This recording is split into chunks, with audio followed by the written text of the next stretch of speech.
5 ways. Someone could have made fun of Hiranyakashipu by Krishna's mercy. Anyepi tvam hanishyanti vadishyanti janastvidam asuroyam suranstauti marjar eva mushkan dveshyan shikhiva phanino durnimittamidam dhruvam labdhvapi mahadaishwaryam laghavam yantya buddhayah.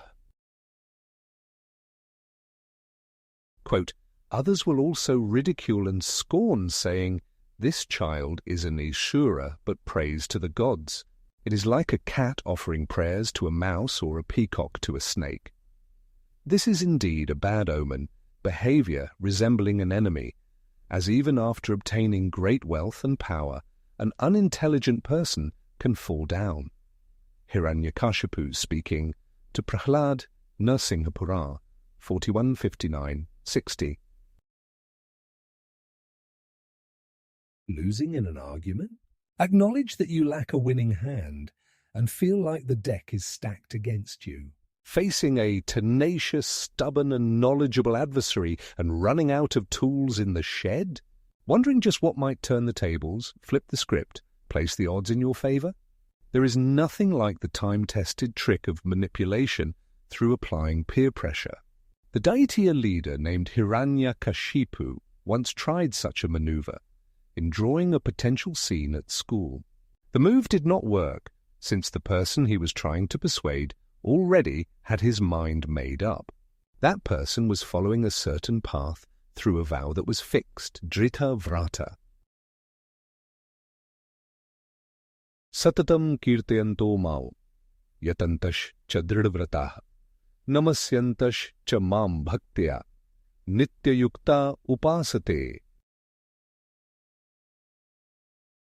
Quote, always chanting my glories, endeavoring with great determination, bowing down before me, these great souls perpetually worship me with devotion. Lord Krishna, Bhagavad-gita 9:14.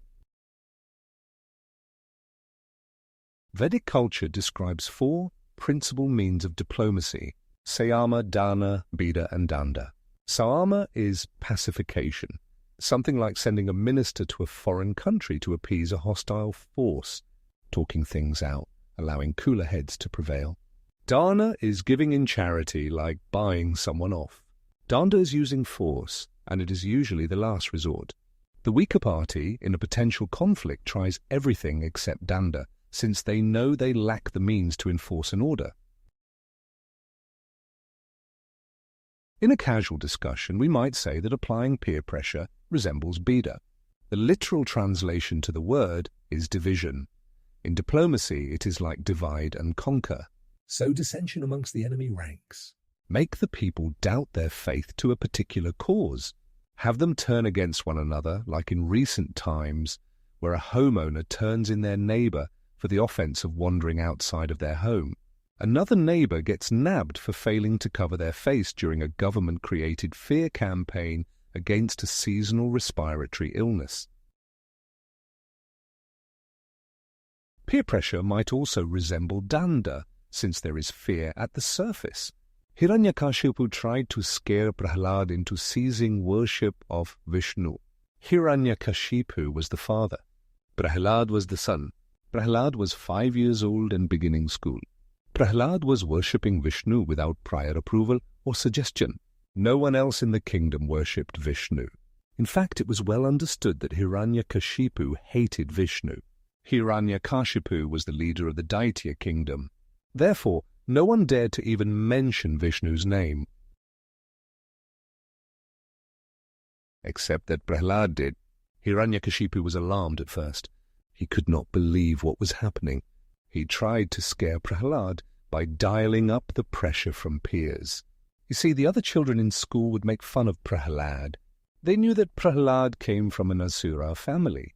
The asuras do not worship the devas, who are the gods. Vishnu is the deva of the devas. Prahlada was following the way of the cat, praising the mouse, or the peacock honoring the snake. These things just do not happen. Nature works off of nature. Absent a compelling physical presentation, the roles remain where they are. The strong do not supplicate the weak.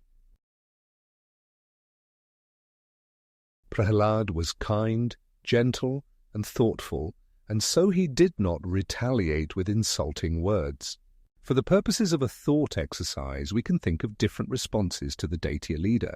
If faced with a similar circumstance, as a child, no less, inserted into that time period with a good memory of the recent past, we can flip the script and apply peer pressure on the agitator. Hiranyakashipu could easily be mocked for his glaring omission. 1. Didn't you go through austerities? Hold on. You are up in arms about Prahlada worshipping Vishnu. You are worried that the praise is going to someone the child believes to be the supreme personality of Godhead. But weren't you in a similar position? Quite recently? Didn't you go through these crazy austerities, like starving yourself? You are puffed up now, living high and mighty. But where were you before? Weren't you prepared to push it to the limit if necessary, in order to complete the austerities? 2. Didn't you say nice things about Brahma? Hold on. You think the children will make fun of Prahlada for acting like a crazy person, but didn't you recently do the same thing? Didn't you say the nicest things about Lord Brahma, who is the creator? Didn't you treat him kindly? Wasn't that the purpose to your austerities to begin with? 3. Didn't you offer the highest praise to Brahma? Utthaya pranjali prahva ikshamano drisha vibhum harsha shrupulko bhedo gira gad gadaya grinat. Quote, Then getting up from the ground and seeing Lord Brahma before him, the head of the Daityas was overwhelmed by jubilation.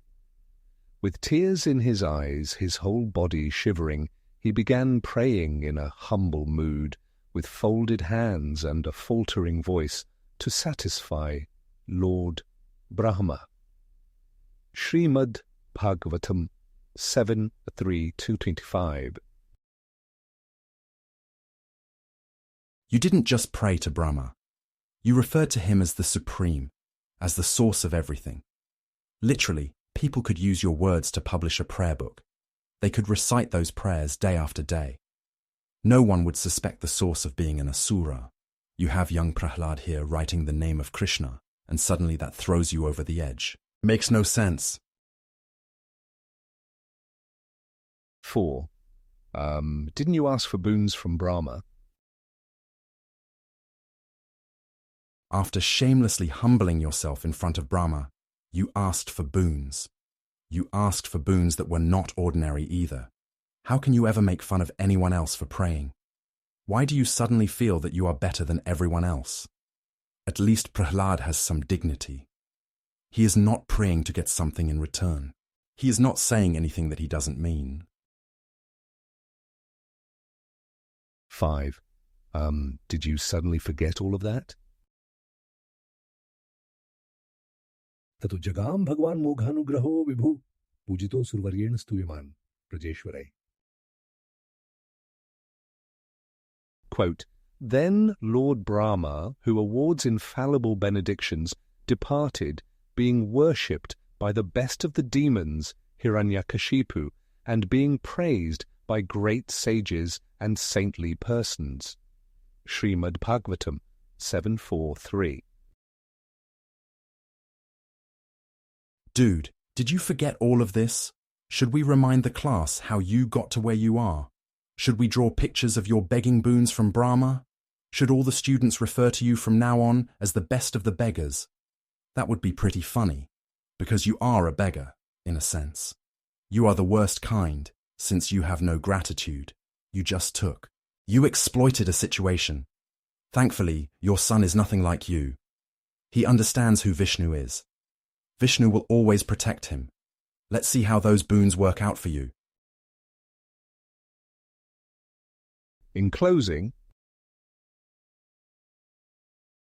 beggar of the worst kind, failure of gratitude in mind, after shamelessly to request by the Creator then blessed, and now your own son to scare, since of highest truth aware, that worship to Vishnu the best, to share with children the rest.